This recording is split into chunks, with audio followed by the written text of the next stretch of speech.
Julie போட்டது பலர் வந்து பொலிட்டிக்கலாக பார்க்குறாங்க. ஜூலிக்கு வந்து பொலிட்டிக்கல் அப்ளிகேஷன் இருக்குது, அவங்க ஹஸ்பண்ட் வந்து திமுக தலைவருக்கெல்லாம் போய் பத்திரிக்கை வச்சுட்டு வந்துருக்கிறாரு அப்படின்னு சொல்லி. அவங்க ஹஸ்பண்டு புஷி ஆனந்துக்கு தான் பத்திரிக்கை வச்சுட்டு வந்துருக்காங்க. ஆனால் ஜூலி பண்ணது ரொம்ப டேரிங்கான ஒரு ஆக்ட். என்னன்னா, இவனுக்கு இப்படி பண்ணுவாங்கன்னு தெரிஞ்சும் நான் பார்த்துக்கிறேன்டா அப்படின்னு சொல்லிட்டு முன்னாடி வந்தது வந்து ரொம்ப மெச்சத்தக்க ஒரு செயல். இப்போ ஜூலி வந்து என்ன பேசுகிறாங்கன்றதை தாண்டி ஜூலி இவனுக்கு என்ன பண்ணுறாங்க அப்படின்றத பார்க்கும்போது, என்னப்பா கம்யூனிஸ்ட் கட்சி திமுகவை எதிர்த்து போராடவும் செய்து ஆனால் திமுகவோட வந்து ஓட்டும் கேட்குறாங்களே. விசிக திமுகவை திட்டுறது, ஆனால் அதே திமுகவோட கூட்டணியை வச்சு ஓட்டு கேட்குது. காங்கிரஸும் திமுகவும் இவ்வளவு சண்டை போடுறாங்க ஆனால் ஒன்றா இருக்கிறாங்களே அப்படின்னா, ஓ அப்போ இவங்கெல்லாம் உள்ளுக்குள்ள சண்டை போட்டுக்கிட்டாலும் பொதுவான ஒரு கட்சி தலைவர் பிரஸ் மீட்ல அதை பேசுறாரு, அது ஏர்போர்ட் வாசல்னு அவ்வளவு துணிச்சலா அதை பேசுறாரு அப்படிங்கிறது வந்து ரொம்ப அதிர்ச்சியா இருக்கு.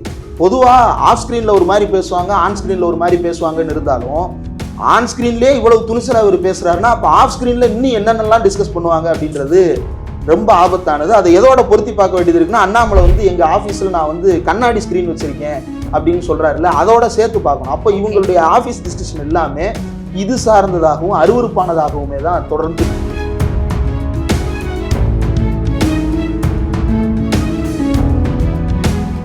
பியாண்ட் ஹெட்லைன்ஸ் நேயர்களுக்கு வணக்கம். தமிழகத்துல தேர்தல் நெருங்க இருக்கு. தேர்தலுடைய தேதியும் கூடிய விரைவில் அறிவிக்க இருக்கிறாங்க. இந்த நேரத்துல அரசியல் களம் எப்படி இருக்கு அப்படின்னு நம்ம கிட்ட பல்வேறு விஷயங்களை பகிர்ந்து கொள்வதற்காக பத்திரிகையாளர் இந்திரகுமார் தேரடி அவர்கள் அணிஞ்சிருக்காங்க. வணக்கம் சார். சார், என்னுடைய முதல் கேள்வி, நான் திமுக காங்கிரஸ் உடைய கூட்டணியில இருந்து ஆரம்பிக்கணும்னு நினைக்கிறேன். ரொம்ப நாளாவே பேச்சுவார்த்தை, இப்போ பேச்சுவார்த்தைக்கு நேரடியா அழைச்சு பேசியிருக்காங்க. அதுக்கு முன்னாடி இருந்தே இந்த கூட்டணியை குறித்து பல விஷயங்களை பார்க்க முடிஞ்சது. அதுலயும் இப்ப காங்கிரஸ் வந்து 41 தொகுதிகள் கேட்பதாகவும் திமுக வந்து 21 தொகுதிகள் தான் முடியும் அப்படிங்கிறதும் பார்க்க முடிஞ்சது. இன்னொன்னு, அதிகாரத்துல பங்கு வேணுங்கிறதுல காங்கிரஸ் இந்த முறை ரொம்ப ஸ்ட்ராங்கா இருக்கிறதா சொன்னாங்க. இன்னொரு பக்கம் பார்த்தோம் அப்படின்னா, மார்ச் மாதம் அந்த முதல் வாரம் வரைக்கும் திமுகவுடைய பதிலுக்காக காத்திருப்பதாகவும், இல்லைன்னா தாவேக்காவோட காங்கிரஸ் கூட்டணிக்கு போவாங்களா அப்படிங்கிற ஒரு கேள்வியும் எழுந்துட்டு இருக்கு. இதை பத்தி நீங்க எப்படி பாக்குறீங்க? முதல்ல காங்கிரஸ் விவகாரம், கூட்டணி விவகாரம். காங்கிரஸ் கூட்டணி விவகாரத்தில் காங்கிரஸ் வந்து பல கோரிக்கைகளை முன்வைக்கிறாங்க அப்படின்னா, ஆமாம் முன்வைக்கிறாங்க. அந்த கட்சியினுடைய தமிழ்நாட்டுக்கு பொறுப்பாளராக நியமிக்கப்பட்டிருக்கிற கிறிஸ் ஜோடங்கர் அப்படின்றவர் வந்து நேற்று ஆங்கில ஊடகத்திற்கு பேட்டியும் கொடுத்திருக்கிறார். அந்த பேட்டியில் ஒரு கேள்வி கேட்கப்படுகிறது, தாவேக்கா சார்பாக என்ன அப்படின்னு கேட்கும்போது, ஆமாம் அழைப்பு வந்தது அப்படின்னு குறிப்பிடுறார். ஆனால் கேள்விக்கு பதில் அப்படின்னு இல்லாமல் அது ஊடகங்களில் எப்படி வெளியிடப்படும் அப்படின்னா, தாவேக்கா எங்களை வருந்தி அழைக்கிறது, நாங்கள் விரும்பி செல்ல காத்திருக்கிறோம் அப்படின்னு அவர் சொன்னது போல் அது ஊடகங்களில் திரித்து பரப்பப்படுது. அது ரொம்ப சிக்கலுக்குரியதுன்னு நினைக்கிறேன். ஒரு கேள்விக்கான பதில் அப்படின்றத, அதை தாண்டி பல பிரச்சனைகள் இருக்குது. ஆனால் கேள்விக்கான பதில் அப்படின்றது எப்படி ப்ரொஜெக்ட் ஆகுது அப்படின்னா, அவரே விருப்பப்பட்டு அப்படி ஒரு ஸ்டேட்மெண்ட்டை மேக் அவுட் பண்ணுற மாதிரி சொல்லப்படுகிறது. ஆனாலும் இப்படியான விவகாரங்களை பொதுவெளியில் பேசுறது அப்படின்றது தமிழ்நாட்டு சூழலுக்கு எந்த அளவுக்கு பொருத்தமாக இருக்கும் அப்படின்றதையும் கொஞ்சம் அனுமானித்து பார்க்க வேண்டும். காங்கிரஸினுடைய பலம் என்னவாக இருக்கிறது அப்படின்றத கடந்த காலங்களில் தனியாக நின்று அவங்க எப்போ ஃபேஸ் பண்ணாங்க அப்படின்றத பொருத்தி பார்க்கணும். அதே போல் இது தனிப்பட்ட பலத்தை நிரூபிப்பதற்கான தேர்தல் அல்ல. அகில இந்திய அளவில் ஒரு பாசிச அரசு நடந்து கொண்டிருக்கிறது. அதற்கு எதிராக ஒரு ஐக்கிய முன்னணியை இங்கே உருவாக்கி இருக்கிறோம். இந்தியா முழுக்க இன்னைக்கு இந்தியா கூட்டணின்ற ஃபார்மேஷன் இருக்குன்னா அதுக்கு அடித்தளம் ஒன்றும் இல்லை. இந்தியாவில் மற்ற மாநிலங்களில் சிபிஎம்மும் காங்கிரஸும் ஒரே கூட்டணியில் இருக்க முடியுமா அப்படின்னா முடியுமான்னு தெரியல. ஆனால் தமிழ்நாட்டில் அது சாத்தியப்பட்டிருக்கு. திமுகவும் கம்யூனிஸ்டும் காங்கிரஸும் 3 முனைகளில் இருக்கக்கூடிய கட்சிகளும் ஒரே தளத்தில் இருக்குது. இவர்கள் எல்லாருமே இது விமர்சனம் வைக்கக்கூடிய பல தரப்பினரும் இதற்குள்ள தொடர்ந்து பயணிக்கிறாங்க. இஸ்லாமிய அமைப்புகள் இருக்குது, தலித் அமைப்புகள் இருக்குது, சிறுபான்மையினர் அமைப்புகள் முதற்கொண்டு எல்லாரும் ஒன்றா பயணிக்கிறாங்க. அப்போது இந்த முன்னணி அப்படின்றது எதற்காக உருவாக்கப்பட்டது அப்படின்ற நோக்கத்தோடு பொருந்தும் வகையில் யார் பேசினாலும் அது பிரச்சனை இல்லை, அது வலுவை சேர்க்கும். அதை விட்டு மற்ற விஷயங்களை பிரதானப்படுத்துவது என்பது நாளைக்கு தேர்தல் பிரச்சாரத்துக்கு போகும்போது மறுபடியும் நாம் ஐக்கிய முன்னணி விவகாரங்களை பேச ஆரம்பித்தோம் அப்படின்னா, நீங்கள் போன வாரம் வரைக்கும் வேறு மாதிரி பேசிகிட்டு இருந்தீங்களே தலைவரே அப்படின்னு சொல்லிட்டு விமர்சனம் வரும். ஆக காங்கிரஸ் கட்சிக்கு அதை பொறுப்போடு கையாள வேண்டிய கடமை இருக்கிறது. அதை உணர்ந்தவர்கள் செயல்பட வேண்டும் நினைக்கிறேன். ரெண்டாவது, தாவேக்கா அழைப்பு அப்படின்னு வரும்போது காங்கிரஸ் கட்சிக்கு எந்த கட்சியாக இருந்தாலும் அவர்களோட பேச்சுவார்த்தை நடத்துவதற்கு அவர்களுக்கு உரிமை இருக்குது அப்படின்னா தாராளமாக உரிமை இருக்குது. யார் கூட வேண்டுமானாலும் கூட்டணி வைக்கலாம், கூட்டணி இல்லாமல் இருக்கலாம், தனித்து இருக்கலாம், எந்த முழக்கங்களை வேண்டுமானாலும் at the cost of what, எதை விலையாக கொடுத்து இதையெல்லாம் நாம் பேச போகிறோம் அப்படின்றது. இன்னைக்கு கிறிஸ் ஜோடங்கர் சொன்னது போல தமிழ்நாட்டில் வந்து ராகுல் காந்திக்கு ஒரு பெரிய செல்வாக்கு இருக்குது அப்படின்னா இருக்குது. ஆனால் அது காங்கிரஸால் மட்டும் உருவாக்கப்பட்ட செல்வாக்கா இல்லை, இந்த கூட்டணியில் இருக்கக்கூடிய அத்தனை பேரும் சேர்ந்து உருவாக்கிய செல்வாக்கு. கனிமொழி உருவாக்கிய செல்வாக்கு, தோழர் சண்முகம் உருவாக்கிய செல்வாக்கு, தோழர் திருமா உருவாக்கிய செல்வாக்கு, ஸ்டாலின் உருவாக்கிய செல்வாக்கு, இஸ்லாமிய அமைப்புகள் உருவாக்கிய செல்வாக்கு. இவ்வளவு பேரும் அவரை பிரதமராக முன்மொழிந்து, அகில இந்திய காங்கிரஸே அவரை பிரதமராக முன்மொழியாத போது இந்த தலைவர்கள் எல்லாம் அவரை பிரதமராக முன்மொழிந்து இந்த செல்வாக்கை உயர்த்தி இருக்கிறாங்க. அப்போ அந்த ஒரு பொறுப்பையும் அவங்க உணர வேண்டிய தேவை இருக்கு. ஆனால் ஊடகங்கள்கிட்ட எனக்கு இருக்கிற சிக்கல் என்ன அப்படின்னா, கிறிஸ் ஜோர்டான்கர் இப்படி பேசிட்டாரு அப்படின்றத பல்வேறு பத்திரிகைகளில் ஃப்ரண்ட் பேஜ் முதற்கொண்டு போட்டு பரப்புறாங்க. அதே நாளில் பன்னீர்செல்வம் ஒரு பேட்டி கொடுக்குறாரு. அவர் ரொம்ப நிதானமாக தெளிவாக சொல்கிறாரு, நானும் அமித்ஷாவும் பேசினோம், அமித்ஷா என்னிடம் நேரடியாக சொன்னார், இந்த முறை திமுக கூட்டணி பலமாக இருக்கிறது, அவர்கள் தான் மீண்டும் ஜெயிப்பார்கள் அப்படின்னு அமித்ஷா சொன்னதாக சொல்கிறாரு. இதுக்கு தினமலர் ஊடகம் வைத்த தலைப்பு என்ன அப்படின்னா, அதாவது கிறிஸ் ஜோர்டான்கருக்கு தாவேகா அழைக்கிறது, பலமாக இருக்கிறது காங்கிரஸ் சொல்கிறார் கிறிஸ் ஜோர்டான்கர், பலமாக இருக்கிறது திமுக கூட்டணி சொல்கிறார் அமித்ஷா. தலைப்பு வச்சு போடணும்ல, ஊடகம் தானே, எல்லாத்தையும் நேர்மையாக அணுகணும்ல, வெகுஜன ஊடகங்கள்னு சொல்லிக்கிறாங்களே, வெகுஜனம்னா எல்லாரும் சேர்ந்தது தானே, காங்கிரஸ் தலைப்பை இவ்வளவு பிரதானப்படுத்துகிறாங்க அப்படின்னா அப்போ காங்கிரஸ் மேலே அவ்வளவு பாசமா அப்படின்னா அதெல்லாம் கிடையாது. அதே காங்கிரஸ் கமிட்டியில் இருக்கக்கூடிய செல்வ பெருந்தகை அவர்கள், தமிழ்நாடு காங்கிரஸ் கமிட்டி தலைவர், நாங்கள் ஒற்றுமையாக இருக்கிறோம், எங்களுக்குள் எவ்வளவு பேச்சுவார்த்தை நடந்தாலும் அது எங்களுக்குள் நடக்கும்னு சொன்னதை இதே மாதிரி கட்டம் போட்டு நியூஸ் எழுதுவாங்களான்னா போட மாட்டாங்க. அப்போ இதை எழுதுபவர்கள் அல்லது இதை பரப்புபவர்களுக்கு ஒரு நோக்கம் இருக்கிறது. அந்த நோக்கத்திற்கு வலு சேர்க்கும் வகையில நாம செயல்பற்றக்கூடாது. ஒரு வகையில ஒரு தோற்றம் கூட கிடைக்கலாம் இதை பேசுபவர்களுக்கு, நம்ம பேசினா எல்லா சேனல்லையும் நியூஸை கேரி பண்றாங்க, நீங்க பேசுற எல்லாத்தையும் கேரி பண்ணாங்களான்றதை யோசிச்சு பார்க்கணும். ராகுல் காந்தி எவ்வளவோ பேசுறாரு, அதை பூரா கேரி பண்றாங்களா? சோனியா எவ்வளவோ பேசுறாங்க, கேரி பண்றாங்களா? மன்மோகன் சிங் மோடியை நாடாளுமன்றத்துக்கே தள்ளாத காலத்திலும் பொலன்னு பொழந்தாரு, அதெல்லாம் கேரி பண்ணாங்களா? பண்ணல. இதை மட்டும் கேரி பண்றாங்க. துக்ளக் இதழ் இந்த நியூஸை கேரி பண்ணுது அப்படின்னா இவங்க யாருக்கு இது பலமாக அமைகிறது, யாருக்கு இது பாதகமாக அமைகிறது அப்படின்றத புரிந்து செயல்பட வேண்டும். அடுத்ததாக ஆட்சியில் பங்கு, அதிகாரத்தில் பங்கு. இதை ஒரு மாநில அளவில் இருக்கக்கூடிய கட்சி கேட்குது அப்படின்னா அதுல ஒரு லாஜிக் இருக்கு. ஏன் அப்படின்னா மாநில அளவில் இருக்கக்கூடிய கட்சிகள் எல்லோருக்கும் நோக்கம் ஒண்ணுதான். அவங்க அகில இந்திய கட்சிகளோட கூட்டணி வைத்தாலும் கூட அவர்கள் தங்களுடைய கட்சி தங்களுடைய கொள்கைன்ற அளவுல இப்ப திமுக மாநில சுயாட்சியை வலியுறுத்துகிறது, காங்கிரஸோடு கூட்டணி வைத்திருக்கிறது. அதற்காக இந்த கொள்கையை விட்டுட்டு கூட்டணி வைக்கல, மாறாக காங்கிரஸையே கன்வின்ஸ் பண்ற அளவுக்கு தொடர்ந்து பேச்சுவார்த்தை நடக்கிறது. ராகுல் காந்தி மாநிலங்களுக்கு அதிகார பகிர்வு குறித்து இப்ப பேச ஆரம்பிக்கிறாரு. எனக்கு தெரிஞ்சு 1947 கைவிட்டதை 2025 தான் அவங்க திரும்ப பேச ஆரம்பிக்கிறாங்க. அப்ப இது இந்த கூட்டணிக்குள்ள நடந்த ஒரு உரையாடல் தான். இந்த உரையாடல் ரொம்ப ஆரோக்கியமான உரையாடல், இது நடக்கணும். இந்த இடத்துல அகில இந்திய கட்சி தான் ஆட்சியில் பங்கு, அதிகாரத்தில் பங்கு அப்படின்னு கேட்பது ரொம்ப அடிப்படையிலேயே முரணானது. ஏன்னா அதிகாரம் ஏன் பகிர்வு கேட்கப்படுகிறது? ஒன்றிய அரசாங்கத்துல அல்லது யூனியன் கவர்மெண்ட் கான்ஸ்டியூஷன்ல நாம அதிகார பகிர்வை ஏன் கேட்கிறோம்னா, எல்லா அதிகாரங்களும் டெல்லியில் இருக்கக்கூடிய நாடாளுமன்றத்தில் குவிக்கப்பட்டிருக்கு. எல்லாத்தையும் எம்பிக்கள் மட்டுமே முடிவெடுப்பாங்க. சிலர் கேட்கலாம், எம்பிக்கள்ல தமிழ்நாட்டு எம்பிக்கள் இருக்கிறாங்கல்ல, தமிழ் எம்பிக்கள் இருக்கிறாங்கல்ல, அவங்க அந்த கோரிக்கை அங்க பேசலாம்ல அப்படின்னா, தமிழ்நாட்டு எம்பிக்கள் எண்ணிக்கை 40, உத்தரப்பிரதேச எம்பிக்கள் எண்ணிக்கை 80. நான் கொண்டு வருகின்ற ஒரு தீர்மானத்தை உத்தரப்பிரதேசும் பீகாரும் மட்டும் மனசு வச்சா போதும், தோக்கடிச்சிடலாம். பீகார்ல 40, உத்தரப்பிரதேசத்துல 80, 120 சீட் இருந்தா போதும், தமிழ்நாடு எந்த தீர்மானத்தை முன்மொழிஞ்சாலும் அதை தோக்கடிச்சிட முடியும். அப்ப இப்படி ஒரு ஒரு பாதகமான சூழல் தமிழ்நாட்டுக்கு அங்க இருக்கு. தமிழ்நாட்டுக்கு மட்டும் இல்ல, எல்லா மாநிலங்களுக்கும், ஹிந்தி பேசாத எல்லா மாநிலங்களினுடைய நிலைமை இதுதான். அல்லது டெல்லியினுடைய அதிகார குவிப்பை ஏற்றுக்கொள்ளாத எல்லா மாநிலங்களுடைய நிலைமையும் இதுதான். தமிழ்நாடு, கேரளா, ஆந்திரா, கர்நாடகா, தெலுங்கானா. ஆந்திரால என்னன்னு தெரியல, சந்திரபாபு நாயுடுக்காரு ரொம்ப காலமா இதை தான் பேசிக்கிட்டு இருந்தாரு. திடீர்னு இப்ப அந்தர்பல்ட்டி அடிச்சிருக்கிறாரு. அதுக்கு மக்கள் ஆதரவு இருக்கா இல்லையான்றதை பொறுத்திருந்து பார்ப்போம். ஆனா தமிழ்நாடும் கேரளாவும் இதுல நடத்திட்டு இருக்கிற ஃபைட்ல அதிகாரத்தில் பகிர்வு அப்படின்னு தமிழ்நாடு கேட்பதனுடைய முக்கியத்துவம் இந்த இடத்துல இருந்தான். அப்ப என்னுடைய பங்கை என்னால் இந்த நாடாளுமன்றத்தில் போராடி பெற முடியாது. அப்ப என்னைய அதிகாரத்தில் உட்கார வச்சா ஓரளவுக்கு இந்த மாநிலங்கள் எல்லோரையும் நான் சாட்டிஸ்ஃபை பண்ற அளவுக்கு சில திட்டங்களை செய்ய முடியும்ன்றதுதான் மாநில கட்சிகள் ஒன்றிய அரசாங்கத்தில் அதிகார பகிர்வு கேட்பதனுடைய அடிப்படை. ஆனா மாறாக மாநில அளவில் ஒரு தேசிய கட்சி அதிகாரத்தில் பகிர்வு கேட்பது என்பது எப்படி முடிவெடுப்பாங்க எனக்கு புரியல. இப்ப தமிழ்நாட்டில் அவங்க சுகாதாரத்துறை வாங்கிக்கிறாங்கன்னு வச்சுப்போம். தமிழ்நாடு சுகாதாரத்துறை என்ன முடிவெடுக்கும்? நீட்டு கூடாதுன்னு முடிவெடுக்கும். அந்த பொறுப்புல காங்கிரஸ் உட்காருது.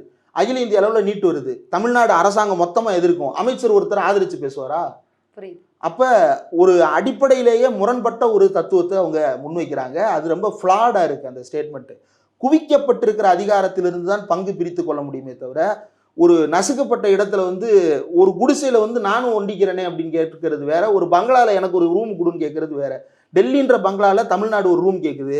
தமிழ்நாடுன்ற குடிசையில எனக்கு பாதி கூரையை பிரிச்சு கொடு, நீ பாதி கூரையில தங்கிக்க, நான் பாதி கூரையில தங்கிக்கிறேன்னு காங்கிரஸ் கேட்குதுன்னா அது முரணானது. விசிக கேட்பது அதிகாரத்தில் பங்கு என்பதும் காங்கிரஸ் அதிகாரத்தில் பங்கு என்று கேட்பதும் ரொம்ப வேறு வேறு. இப்போ இதில் வந்து சிபிஐயோ சிபிஎம்மோ இந்த கோரிக்கைகளுக்குள்ளே போகிறதில்ல. அகில இந்திய அளவில் அவங்க ரொம்ப தெளிவான முடிவோடு இந்த முதலாளித்துவ அரசாங்கத்தில் நம்முடைய பங்கு என்னவாக இருக்க போகிறது அப்படின்றதுல தெளிவாக இருக்கிறார்கள். அப்போது அதை தாண்டி இங்கே 2 பேர் தான் கோரிக்கை வைப்பது. ஒன்று விசிக, இன்னொன்று காங்கிரஸ். விசிகாவினுடைய கோரிக்கை நிச்சயமாக விவாதிக்கப்பட வேண்டியது, காங்கிரசினுடைய கோரிக்கை நிச்சயமாக நிராகரிக்கப்பட வேண்டியது. இப்போ ஒரு பெண்கள் அப்படின்னு எடுத்துக்கிறோம். இப்போ பொதுவா அரசியல்ல காலகட்டம் மாறிடுச்சு, பெண்கள் அதிகமா வர ஆரம்பிச்சிட்டாங்கன்னு சொன்னாலுமே கூட தொடர்ந்து பாஜகவினர் வந்து அதை இழிவா பேசக்கூடியதை பார்க்க முடியுது. இப்போ ஜோதிமணி அவர்களை கூட கரூருடைய மாவட்ட செயலாளர் பாஜகவை சார்ந்தவர் வந்து பேசியிருந்தது. அதே மாதிரி நயினார் நாகேந்திரன் த்ரிஷா அவர்களை பேசினது. இது இவ்வளோ காலகட்டத்துக்கு அப்புறமும் இது தொடர்ந்துகிட்டே இருக்கே, இதை எப்படி பார்க்குறது? இது தமிழிசைக்கும் இதுதான் நடக்குது. ஓகே. தமிழிசை சவுந்தரராஜன் கவர்னராகவே இருந்தாலும் அதற்கு முன்பு ரொம்ப காலமாக அவங்க வந்து சோசியல் மீடியாவில் ட்ரோல் ஆகிட்டே தான் இருக்கிறாங்க. இப்போ பெண்கள் எங்கிருந்தாலும் அவர்கள் அரசியலை நோக்கி வரும்போது இந்த வசைபாடல் என்பது அதிகரித்து கொண்டே தான் இருக்கிறது.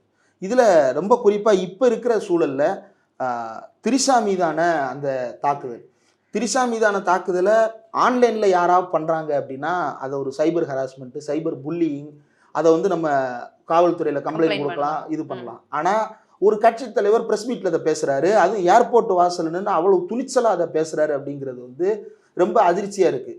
பொதுவாக ஆஃப் ஸ்க்ரீனில் ஒரு மாதிரி பேசுவாங்க, ஆன் ஸ்க்ரீனில் ஒரு மாதிரி பேசுவாங்கன்னு இருந்தாலும் ஆன் ஸ்க்ரீன்லேயே இவ்வளவு துணிச்சலாக அவர் பேசுகிறாருன்னா அப்போ ஆஃப் ஸ்க்ரீனில் இன்னும் என்னென்னலாம் டிஸ்கஸ் பண்ணுவாங்க அப்படின்றது ரொம்ப ஆபத்தானது. அதை எதோட பொருத்தி பார்க்க வேண்டியது இருக்குன்னா, அண்ணாமலை வந்து எங்கள் ஆஃபீஸில் நான் வந்து கண்ணாடி ஸ்க்ரீன் வச்சுருக்கேன் அப்படின்னு சொல்கிறாருல்ல, அதோட சேர்த்து பார்க்கணும். அப்போ இவங்களுடைய ஆஃபீஸ் டிஸ்கஷன் எல்லாமே இது சார்ந்ததாகவும் அருவருப்பானதாகவுமே தான் தொடர்ந்து கதையாக இருக்கிறது. நேற்று ஜூலி ஒரு வீடியோ போட்டிருந்தாங்க.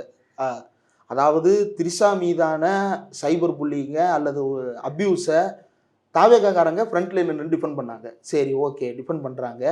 நம்ம அதை பார்த்துக்கிட்டு இருக்கிற அதே சூழலில் அப்படியே ஜூலிக்கு என்ன நடக்குதுன்னு பார்த்தோம்னா, திரிஷாவுக்கு என்னென்னலாம் நடக்கக்கூடாதுன்னு பேசுனாங்களோ அது எல்லாத்தையும் இவங்களே ஜூலிக்கு பண்ணுறாங்க. இதுக்கு முன்னாடி நம்முடைய டிஜிட்டல் ஊடகவியலாளர் சங்கத்தில் இருக்கக்கூடிய இசை செல்வி அப்படின்ற ஒரு தோழர் இருக்கிறாங்க. அவங்க வந்து தொடர்ந்து பல்வேறு ஊடகங்களில் பயணிச்சு வர்றாங்க. ஒரு பத்திரிகையாளராக அவங்க ஒரு வீட்டுக்கு போய்கிட்டு இருக்கும்போது தன்னுடைய பஸ் ஸ்டாப்பில் நின்று பார்க்குறாங்க. ரோட்டில் நின்று குயோமியோன்னு விசில் அடிச்சுட்டு இருக்கிறாங்க. அதை கவர் பண்ணி இங்கே பாருங்கள் இப்படி பண்ணிட்டு இருக்கிறாங்க அப்படின்னு போடுறாங்க. இதை போட்டதுக்கு அவங்கள வந்து அவ்வளவு ஹராஸ்மெண்ட்டு, அவ்வளவு சைபர் புல்லிங். அவருடைய கணவர், அவரும் ஒரு ஊடகவியலாளர், அவரையும் அவர் கூட வேலை பார்க்குறவங்களையும் ரொம்ப ஆபாசமாக இவங்க 2 பேரையும் தாண்டி அவங்க குடும்பத்தினர் ஒரு பயணம் ட்ரிப்பு போறது வரைக்குமே அதை வந்து ஹராஸ் பண்ற ஒரு 5 வயசு குழந்தை அவங்க குடும்பத்துல இருக்கிறதுமே தாவேகா வந்து பண்ணுது. இது எப்படி ஒரு எதுவுமே உண்மையான ஐடியாவும் இருக்க மாட்டுது. பேரே பார்த்தா ரொம்ப வித்தியாசமான ஃபேக் ஐடிஸ்ல இருந்து தான் வருது. எவ்வளோ கம்ப்ளைண்ட்ஸ் கொடுத்தாலும் புது பேஜ் ஆரம்பிச்சும் ட்ரோல் பண்றாங்க. இது ஒரு மோசமான நடவடிக்கை தாவேகாவோடதா இல்லை? இதுக்கு இதுல இருந்து இன்னொரு பார்ட் இருக்கு. இதை வந்து தாவேகாவினர் ஒரு சிலர் சொந்த ஆர்வத்தில் இதை செய்கிறார்கள் அப்படின்றது ரொம்ப மோசமானது. அதை அந்த கட்சி தலைமை கண்டிக்கணும். உதாரணத்துக்கு எடுத்துப்போமே, இப்ப திமுகவுடைய துணை பொதுச் செயலாளராக இருந்தவர் பொன்முடி, அவர் பேசிய பேச்சு சர்ச்சைக்குள்ளானது.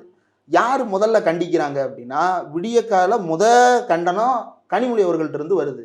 அப்ப அது என்ன அப்படின்னா, தன்னுடைய கட்சி நிர்வாகிகளுக்கு ஒரு செய்தி, இதை வந்து யாரா இருந்தாலும் இப்படிப்பட்ட பேச்சுக்களை எங்களால் அனுமதிக்க முடியாது அப்படின்றதனுடைய வெளிப்பாடு.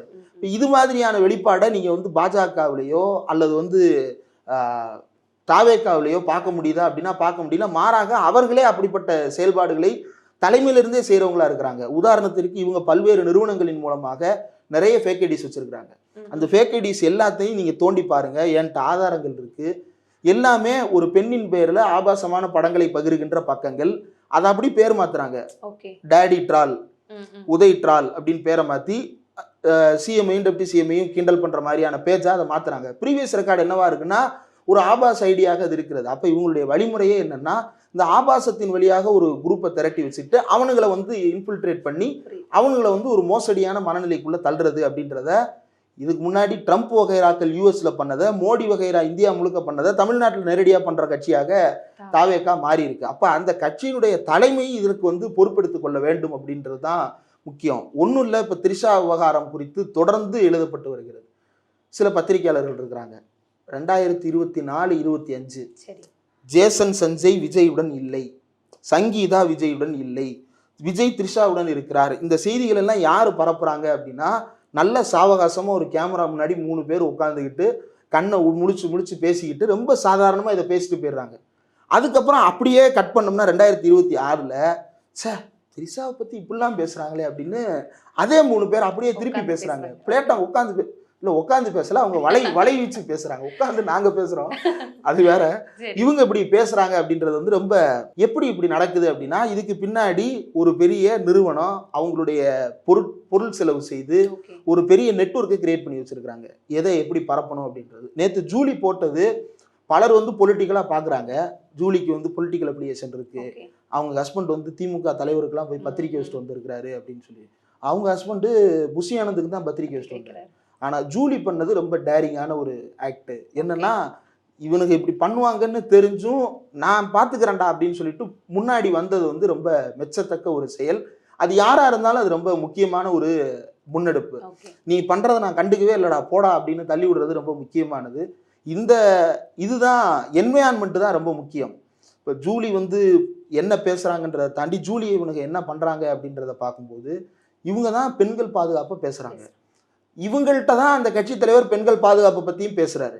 அப்போது அவர் பேசுறது எந்த அளவுக்கு போய் சேர்ந்துருக்கு? ஒன்றும் இல்லை, திமுகவில் பல பேச்சாளர்கள் இருக்கிறாங்க.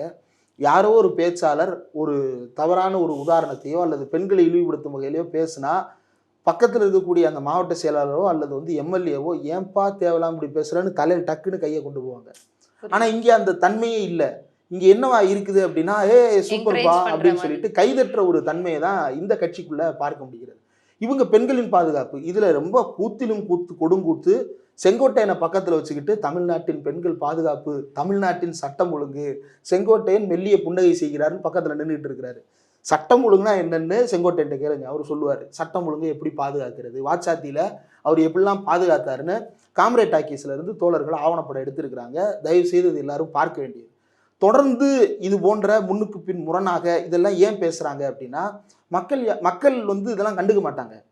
நம்ம வந்து ஒரு சினிமா ஸ்டார், நம்ம எதை வச்சுனாலும் நம்ம கவர் பண்ணிக்கலாம், இதெல்லாம் நம்ம கவலைப்படவே தேவையில்லை அப்படின்ற ஒரு மேம்போக்கான தன்மை வந்து தமிழ்நாட்டு அரசியல் சூழல்ல ரொம்ப ரொம்ப ஆபத்தானது. ஒரு முற்போக்கான திசையை நோக்கி தமிழ்நாடு நகர்ந்து கொண்டிருக்கும் போது இந்தியாவில் வேற எந்த மாநிலத்திலும் இல்லாத அளவுக்கு ஒரு நல்ல ஒரு சூழலை தமிழ்நாடு உருவாக்க முயற்சி செய்யும் போது விஜய் போன்ற பேர்வழிகள், விஜய் நினைச்சா அதை தடுத்துட முடியுமானா முடியாது. விஜயே இப்படிதான் உருவானார். விஜய் என்ற ஒரு பிம்பமே இப்படிதான் உருவாக்கப்பட்டது. நம்ம இன்னைக்கு ஆன்லைன்ல அஜித் விஜய் சண்டைகள் பார்க்குறோம். இவங்க எப்படி ஆரம்பிச்சாங்கன்னா, அந்த சண்டையே அஜித், நான் அதை பேசலாமான்னு தெரியல, அஜித்தினுடைய குடும்ப வாழ்க்கையை வச்சுதான் இவனுக்கு ஆரம்பிப்பானுங்க. அஜித்துக்கு வந்து டெஸ்ட் டியூப் பேபி, ஏன் தெரியுமா, அவர் கார் ரேஸில் இப்படி ஆயிடுச்சு அப்படின்னு சொல்லி உனக்கெல்லாம் வந்து கல்யாணம், உனக்கெல்லாம் வந்து பிள்ளையானு தான் இவனுக்கு ஆரம்பிப்பானுங்க. இப்படிதான் இந்த பேட்லேயே ஆரம்பிக்கும் ஆன்லைன்ல.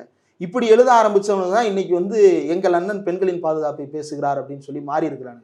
அப்போ இதுதான் பெரும்பான்மையா அப்படின்னா கிடையாது, இது ஒரு சின்ன குரூப். இந்த சின்ன குரூப் என்ன பண்ணும் அப்படின்னா, ஆன்லைன்ல வந்து ஒரு அனானிமிட்டி இருக்கு. இந்த அனானிமிட்டியை பயன்படுத்தி கொண்டு என்ன வேணாலும் பேசலாம் எழுதலாம் அப்படின்ற ஒரு தன்மையோட தான் இவனை எழுதுறானுங்க. ஆனா அவன் வீட்டுக்குள்ள வந்து அப்படி இருப்பானான்னு கேட்டா ஒன்றும் பண்ண மாட்டான், அமைதியா இருப்பான். அவனுடைய ஒரு அனிமலிசத்தை வந்து அந்த ஆன்லைன்ல வந்து காட்டிட்டு அப்படியே ஆஃப் ஆகி போயிடுறது. அப்போ இந்த அனானிமிட்டி என்னவா மாறுதுன்னா, இன்னைக்கு அனானிமிட்டியை வந்து உடைச்சிட்டு நான் அப்படிதான்டா பேசுவேன் அப்படின்னு ஓப்பனாவே வர்றாங்க. இதை வந்து விஜய் வந்து நிகழ்த்தி கொண்டிருக்கிறார். இது வடக்குல பாஜக செய்து கொண்டிருந்தது, அதை வந்து இங்கே வந்து விஜய் குரூப் செஞ்சுக்கிட்டு இருக்கு. கான்ஸ்பிரசிக்கு வந்து மக்களை பழக்கப்படுத்துவது. இந்த கான்ஸ்பிரசிக்கு பழக்கப்படுத்துறதுல இருக்கக்கூடிய சிக்கல் என்ன அப்படின்னா, நாளைக்கு நீங்க உண்மையை சொல்லும் போது மக்கள் நம்ப மாட்டாங்க. கரூர்ல வந்து ஒரு பிரச்சனை நடக்குது, ரொம்ப சாதாரணமா சொல்றாங்க, ஒரு 10 பேர் வந்தாங்க, அவங்க கத்தி எடுத்து மிரட்டினாங்க, ஸ்ப்ரே அடிச்சாங்க அப்படின்னு. ஒரு 10,000 பேர் கிட்டத்தட்ட அவங்க சொன்ன கணக்குப்படி 30,000 பேர் தாவேக்காரன் இருந்த கூட்டத்தில் 10 திமுக காரன் கத்தி எடுத்துட்டு போய் மிரட்டினானா? இது நம்பும்படி இருக்கா? ஆனா இதை நம்புவதற்கு ஒரு குரூப்பை பழக்கப்படுத்துறாங்க அப்படின்னா, இவன் தான் என்ன இவனை தான் எப்படி ஈஸியா மாத்திரலாம்னா, முஸ்லீம்னா தீவிரவாதி, பசுவை கொல்லுபவர்கள் எல்லாம் இந்து மத விரோதி அப்படின்னு நாளைக்கு ஈஸியா மாத்திரலாம். இது வந்து உளவியலா அவர்களை வந்து பயிற்சி அளித்துக் கொண்டிருக்கிறார்கள் சங்கிகளாக மாற்றுவதற்கு. அந்த வேலையை தான் விஜய் செய்கிறார். அதனாலதான் அவருடைய கொள்கை தலைவர்கள்னு படங்களை வைத்திருந்தாலும் அவருடைய தத்துவங்களை தெளிவாக பேசுவாரானா மாட்டார். காமராஜரை வச்சிருக்கிறாரு, பெரியாரை வச்சிருக்கிறாரு, அம்பேத்கரை வச்சிருக்கிறாரு, வேலுநாச்சியாரை வச்சிருக்கிறாரு, அஞ்சலி அம்மாவை வச்சிருக்கிறாரு. இவங்களெல்லாம் ஏன்பா வச்சிருக்க அப்படின்னு கேட்டோம் அப்படின்னா, காமராஜர் வந்து எளிமையானவர் அதனால வச்சிருக்கோம். அப்ப அண்ணா எளிமையானவர் இல்லையா? இப்ப பெரியார் எளிமையானவர் இல்லையா? இப்ப காமராஜரை எளிமைக்காக வச்சிருக்கோம், நல்ல ஆட்சிக்காக வச்சிருக்கோம். சரி, காமராஜருடைய நல்ல ஆட்சின்னு சொல்றாங்களே அப்படின்னா என்ன, அதை விளக்குவாங்களா? மாட்டாங்க. பெரியாரை வச்சிருக்கிறாங்களே, பெரியார் எதற்காக போராட்டம் பண்ணாரு, அதை பத்தி பேசுவாங்களா? மாட்டாங்க. ஒன்றும் இல்லைங்க, நேற்று நல்லகண்ணு தோழரனுடைய நினைவிடத்துக்கு விஜய் வந்து அஞ்சலி செலுத்திட்டு போறாரு. நீங்க கமெண்ட்ஸ் எல்லாம் பாருங்க, நல்லகண்ணு தோழருக்கு விஜய் அஞ்சலி. எளிமையான மனிதருக்கு எளிமையான தலைவர் அஞ்சலி செலுத்தினார். நல்லகண்ணு தோழருடைய, அதாவது 100 ரூபாய்க்கு ஒரு கதர் சட்டையை போட்டிருக்கிற எளிமையும் 10,000 ரூபாய்க்கு ஒரு வெள்ளை சட்டையை போட்டிருக்கிறதும் ரெண்டு எளிமை கிடையாது. இது எளிமைன்னு அவன் சொல்லிக்கிறான்னா, அவன் கோடிக்கணக்கில் சொத்தை வச்சுக்கிட்டு 10,000 ரூபாய்க்கு சட்டையை போட்டு உனக்கு பார்ப்பதற்கு எளிமையானவன் தெரிகிறான். ஆனா ஏன் எளிமையாக இருக்கிறார் நல்லகண்ணு? நல்லகண்ணு தோழர்னு சொன்ன உடனே அவர் வறுமையில் வாழ்ந்தார், வாடகை வீட்டில் இருந்தார். அவர் வறுமையில் வாழ்ந்தார் என்பதும் வாடகை வீட்டில் இருந்தார் என்பதும் அவர் எப்படி வாழ்ந்தார் என்பதோடு தொடர்புடையது அல்ல. ஏன் அப்படி வாழ்ந்தார் அப்படின்றதோடு தொடர்புடையது. அவர் ஏன் அப்படி வாழ்ந்தார்? மக்களோடு போராட்டம் நடத்தி வாழ்ந்தார்.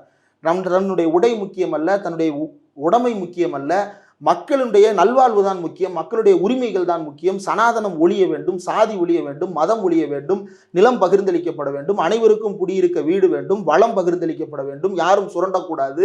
இவ்வளவு பெரிய போராட்டம். ஆனா இவனுக்கு எப்படி சிம்பிளிஃபை பண்ணிடுவாங்கன்னா, நல்லகண்ணு என்றால் எளிமை, நல்லகண்ணு என்றால் போராட்டம்ன்றத பேசுவானா? மாட்டான். ஏன்னா அவனுக்கு தேவையில்லை. அப்ப இந்த ஒரு இதே மாதிரியான வகையை வந்து அப்படியே விஜய் பேட்டர்ன்ஸ் வந்து ஃபாலோ பண்றதை பார்க்க முடியுது. அப்போ இப்படி ரெடியூஸ் பண்றது நல்லகன், இது வந்து ஒரு உதாரணம். இதே மாதிரி வந்து பெரியாரை வந்து சிம்பிளிஃபை பண்றது, இதே மாதிரி அம்பேத்கர் அம்பேத்கர் யார் அப்படின்னு நீங்க நார்த்ல போய் கேட்டீங்க அப்படின்னா, ஒரு சாதாரண ஆள் வந்து அவர் கான்ஸ்டியூஷனே எழுதினார், father of the constitution. Okay, வேற அவர் நிறைய நல்ல திட்டங்கள் நல்ல உதவிகள் செஞ்சாரு, அவ்வளவுதான் அப்படின்னு நிப்பாட்டி வச்சிடறான். அம்பேத்கர் ஏன் கான்ஸ்டியூஷன் எழுத ஒத்துக்கிட்டாரு? தான் எதிர்த்த காங்கிரஸோடையே கூட்டணி வைத்து ஏன் அந்த அமைச்சரவையில் இடம்பெற்றாரு? ஏன் அந்த உரையாடலில் பங்கு கொண்டாரு? எதற்காக அம்பேத்கரை இவர்கள் தேர்ந்தெடுத்தார்கள்? இந்த அரசியலெல்லாம் அவங்க பேசுவாங்களான்னா பேச மாட்டாங்க. அதே போல வேலுநாச்சியாரை பற்றி பேசும்போது, வேலுநாச்சியாரை ஏன்பா வச்சிருக்கீங்கன்னு கேட்டால் அவங்க ஒரு வீர பெண்மணி. அப்போ பக்கத்தில் இருக்கிற அஞ்சலி அம்மாள் வீர பெண்மணி இல்லையா? கத்தி எடுத்து குத்துறதுக்கு ஒரு வீரம், கத்தி இல்லாமல் பேசுவதற்கு ஒரு வீரம். இது என்ன மாதிரியான பிரிவு? அப்போ சாதிக்கு ஒரு தலைவர். நீங்கள் அஞ்சலி அம்மாள்ன்ற ஒரு பெண்மணியை சுதந்திர போராட்ட தியாகின்றதை தவிர மக்களுக்கு வேற ஒண்ணுமே தெரியாது. ஆனா இவன் தான் அவங்கள என்னவா சொல்றான்? வன்னியர் அப்படின்றான். ஒரு பிற்படுத்தப்பட்ட சமுதாயத்திலிருந்து அந்த பெண்மணி அப்படின்றான். அவங்க எந்த சாதின்றதை நம்ம யோசிச்சே பார்த்தது கிடையாது. ஆனா இவனுக்கு வந்து அவரை சாதியோட அடையாளப்படுத்துறாங்களே, அப்ப இது எவ்வளவு மோசமானது. அப்போ அண்ணாவை பத்தி பேசும்போது அந்த மேடையிலேயே கடைசியா வேலூர் நடந்த கூட்டத்தில் என்ன சொல்றாருன்னா, அண்ணா வந்து சிறுபான்மையினரை நலத்தை புனிதமாக கருதி ஆட்சி நடத்த சொன்னார், சிறுபான்மையினர் நலை புனிதமாக கருதி ஆட்சி அமைக்க சொன்னார். சரி, நீங்க என்ன சொல்றீங்க? தமிழ்நாட்டுக்கும் டெல்லிக்கு சம்பந்தம் இல்லை, நீங்க டெல்லியில போட்டியிடும் போது தான் டெல்லியை பத்தி பேசணும்னு. இதை விட அண்ணாவை இழிவுபடுத்துற வகையில யாராலையும் பேச முடியாது. சாகும் வரை டெல்லி எதிர்த்து தான் பேசினாரு. அண்ணா டெல்லியில போட்டிட்டாரா? ராஜ்யசபா உறுப்பினராக இருக்கும்போது அதுதான் பேசினாரு, தமிழ்நாடு சட்டப்பேரவை உறுப்பினராக இருக்கும்போது அதுதான் பேசினாரு, மேலவை உறுப்பினராக இருக்கும்போது அதுதான் பேசினாரு, முதலமைச்சராக இருக்கும்போது அதுதான் பேசினாரு, தேர்தலே போட்டியிடாத போதும் அதை தான் பேசினாரு. ஆனா அது எல்லாத்தையும் மூடி மறைச்சிட்டு டெல்லிக்கு எதிராக பேசாதீர்கள், ஸ்டாலினுக்கு எதிராக பேசுங்கள் அப்படின்னு திருப்புறது இருக்குல்ல, இது நேரடியாக பாஜகவின் பக்கம் திருப்புகின்ற வேலைதான். இந்த தலைவர்களின் பின்னால் இருக்கக்கூடிய அரசியலை உதிர்த்து விட்டு அவர்களை வெறுமன ஒரு டப்பாக்களாக மாற்றுவது, அந்த டப்பாக்களாகவும் பிம்பங்களாகவும் மாற்றிட்டு அவங்க பேரை வச்சு ஓட்டு வாங்கிக்கலான்ற அளவுல ஒரு கூட்டத்தை இவர்கள் திரட்ட பார்க்கிறார்கள். ஆனா அந்த கூட்டம் வந்து அந்த தலைவர்களுடைய கருத்துக்களை உள்வாங்கி கொண்டிருக்கிறதா அப்படின்னா எதையும் உள்வாங்கல. அதுதான் அவர் என்ன நினைக்கிறாரோ அது களத்தில் நடக்குதுன்றதுக்கான உதாரணம். அப்போ இந்த போக்குகள் எல்லாமே ரொம்ப ஆபத்தானது. இதை வந்து தமிழ்நாட்டில் இருக்கக்கூடிய எல்லோரும் தெளிவாக உணர்ந்து கொண்டார்கள். ரொம்ப குறிப்பா விசிகாவையும் கம்யூனிஸ்ட் கட்சிகளையும் நோக்கி 3 கட்சிகள், விசிகா, சிபிஎம், சிபிஐ, இந்த 3, அப்புறம் காங்கிரஸை தனியா வச்சிடலாம். இந்த 3 கட்சிகள் வந்து தொடர்ந்து குறிவைக்கப்பட்டார்கள். எதற்காக அப்படின்னா, எப்படியாவது திமுக கூட்டிலிருந்து வெளியேற்ற வேண்டும், ஒன்று ஏடிஎம்கே பக்கம் போயிடணும், இல்லைன்னா தாவேகா பக்கம் வந்துடணுன்றதுக்காக ஆட்சியில் பங்கு அதிகாரத்தில் பங்குன்னு தோழர் திருமா அவர்களை வம்பிழுத்து பார்த்தார்கள். அவர் அதற்கு மசியவில்லை. அதே போல சிபிஎம், சிபிஐட்ட வந்து கூடுதல் இடங்கள் கேட்பீர்களான்னு வம்பிழுத்து பார்த்தாங்க. ஆமா கேட்போம். அப்போ கொடுக்கலன்னா கொடுக்குற இடங்கள்ல சரியா போட்டிடுவோம், கொடுக்குற அளவுக்கு நாங்கள் பேச்சுவார்த்தையில் எங்களுடைய பலத்தை நிரூபிப்போம் அப்படின்னு சொன்னாங்க. அப்போ அங்கேயும் உடஞ்சி போச்சு, விசிகா தலைவர் உடச்சி விட்டாரு. இப்போ இங்கே எங்கேயுமே செட் ஆகணுன்னே இப்போ காங்கிரஸின் மூலமாக இதை பேச முயற்சி செய்கிறார்களா அப்படின்ற சந்தேகம் இங்கிருந்து தான் எழுகிறது. அப்போ இதை இளைஞர்கள் வந்து புரிந்து கொள்ள மாட்டார்கள்னு அவர் நம்புறாரு. அவங்க என்ன நினைக்கிறாங்கன்னா, மக்கள்கிட்ட வந்து இந்த மாதிரி டீட்டெயில்டான விஷயங்களை பேச முடியாது, மக்களுக்கு மேம்போக்கான அரசியல் தான் புரியும்னு அவங்க நினைக்கிறாங்க. அது உண்மை இல்லை. மக்களுக்கு ஒரு ஆழமான அரசியல் ரொம்ப தெளிவாக தெரியும். ஒரு சினிமா நடிகர் என்ன மாதிரியான வேலைகள் எல்லாம் பார்த்து கொண்டிருக்கிறார் அப்படின்றத மக்கள் தெளிவாக புரிந்து வைத்திருக்கிறார்கள். போராட்டம் என்பது என்ன அப்படின்றது மக்கள் எல்லாரும் ஏதோ ஒரு வகையில் போராட்டத்துக்கு போனவங்க தான். அவங்களுக்கு அதனுடைய ஆழ அகலங்கள் எல்லாமே நன்றாக தெரிந்திருக்கும். அவர்கள் அதை வெளிப்படுத்துவது கிடையாது. ஆனால் மனசுக்குள்ள கூட அவங்களுக்கு இல்லை அப்படின்னு இவனுங்க நினைக்கிறானுங்க அப்படின்னா அது ரொம்ப ஆபத்தானது. தமிழ்நாட்டு மக்கள் தெளிவானவர்கள். ஆனால் என்னை அசிங்கமாக திட்டினா மக்கள் அசிங்கமாக திட்டுற மாதிரின்னு சொன்னால் மக்கள் வந்து இவங்கிட்ட சூதானமாக இருக்கணும்னு சொல்லிட்டு விலகி தான் நிற்பாங்க. ப்ரெஸ் மீட்லேயுமே வந்து விஜய் அவர்கள் வந்து பேசலன்னா என்ன, அதான் நான் பேசினா என்ன, விஜய் பேசினா என்ன, இப்படிதானே அவங்களுடைய பேச்சே இருக்குது. ஆமா ஆமா, அவரு பேசினா என்ன நான் பேசினா என்னன்னு கட்சிக்காரங்க பேசினா பரவாயில்ல, மக்களோட ஒப்பிடுறதா இருக்கு. ஊடகவியலாளர்களே அதான் பேசுறாங்க. பேட்டி எடுத்தவரிடம் பேட்டி எடுத்தவர். இப்ப நீங்க என்கிட்ட பேட்டி எடுக்கிறீங்க, நான் உங்கள்கிட்ட பேட்டி எடுக்கிறேன் அப்படின்னா அந்த பேட்டியை பப்ளிஷ் பண்ணுவோம், அதை பத்தி நம்ம எழுதுவோம், அது வேற. ஆனா இவங்க வந்து பேட்டி எடுக்க போறாங்க. இந்தியாவின் மிகப்பெரிய நிறுவனங்கள்ல ஒன்று என்டிடிவி.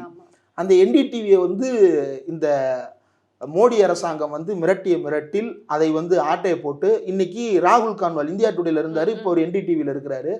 அவர் போய் பேட்டி எடுக்கிறாரு. பேட்டியா அல்லது பேட்டி இல்லையா அதுன்னு அவருக்கே தெரியல. பல மணி நேரங்கள் உரையாடிட்டு வெளியே வந்து சார் விஜய் நியூஸ் பார்க்குறாரு சார்ன்றாங்க. என்னடா இது, ஒரு அரசியல் கட்சி தலைவர் நியூஸ் பார்க்குறாருன்றது ஒரு நியூஸா? இவர் ஒரு பக்கம் இருக்க, ஓ பன்னீர்செல்வம் பக்கத்தில் உட்கார்ந்துருந்த ஒருத்தர் அங்க இருந்த ரோஜா பூ இதழ் எடுத்து சாப்பிட்டுட்டார். இது ஒரு நியூஸ். ஆஹா, ரோஜா பூ இதழ்களை சாப்பிட்டா பன்னீர் ரோஜாவை சாப்பிட்டா பன்னீர்செல்வம், இப்படிதான் நியூஸ் மேக்கிங் இருக்கு.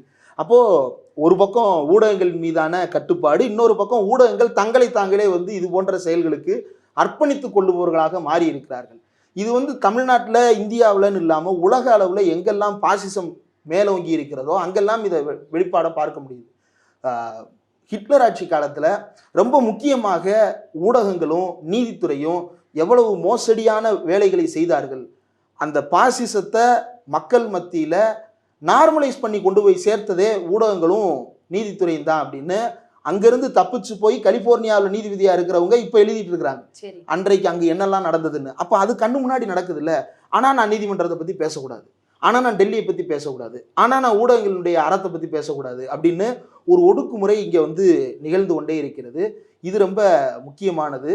அதே போல் இந்த விஜயினுடைய ஆதரவாளர்களாக வருபவங்க எந்த அளவுக்கு சிந்தனை தெளிவு இருக்குன்னா, தந்தி டிவியில் அசோகவர்ஷினி அவர்களுடைய விவாத நிகழ்ச்சி, அதில் வந்து எப்படிங்க நீங்கள் 50% பெண்களுக்கு கலெக்டர் போஸ்டிங்கில் கொடுப்பீங்க, ஒரு ஆண் கலெக்டர் ஒரு பெண் கலெக்டர், ஒரு ஆண் எஸ்பி ஒரு பெண் எஸ்பி, இது என்னடா இது புதுசாக இருக்கே அப்படின்னு கேட்டோம்னா அவர் சொல்கிறாரு இது நுட்பமான அரசியல் உங்களுக்கு புரியாது அப்படின்னு வேற சொல்கிறாரு.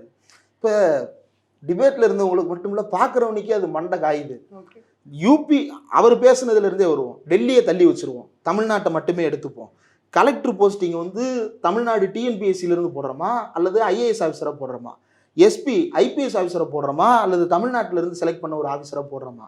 அப்போ நம்ம கையில் இல்லாத ஒரு இடத்துல நீங்கள் அதை மாற்றணும் அப்படின்னா யூபிஎஸ்சியில் போய் மாற்றணும். யூபிஎஸ்சியில் மாற்றணும் அப்படின்னா டெல்லியோட சண்டை போடணும். அது கான்ஸ்டியூஷனல் பாடி, அதுக்கு கான்ஸ்டியூஷனல் அளவில் வந்து ப்ரொவிஷன் இருக்குதுன்னா அதை சுட்டி காட்டி இதை மாற்றுங்கன்னு அவனை செய்ய வச்சு அதுக்கப்புறம் இங்கே கொண்டு வரணும். முதல்ல யூபிஎஸ்சியில் 50% பெண்களை எடுப்போம்னு அவன் முதல்ல ரிசால்வ் பண்ணணும். அவன் ரிசால்வ் பண்ணதுக்கப்புறம் அது வந்து நடைமுறையில் சாத்தியப்படணும்.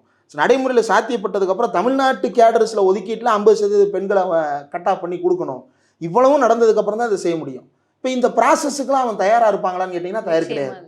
அவங்க தான் கேட்குறாங்க. நான் போன சன் நியூஸ் டிபேட்லேயே தாவேக ஆதரவாளர் ஒருத்தர் பேசுகிறாரு, 60 வருஷமாக பேசி பேசி திராவிட இயக்கம் என்ன சாதித்து விட்டது, அப்போ இவனுங்க நாளைக்கு என்ன கேட்பானுங்க, என்ன பெரிய கார்ல் மார்க்ஸ் 160 வருஷமாக டாஸ்கேப்பில் தூக்கிட்டு சுற்றுறாரு, இன்னும் தொழிலாளர் வர்க்கம் முதலாளி வர்க்கம்னு ரெண்டாதானே இருக்குன்னு கேட்பானுங்க கூட.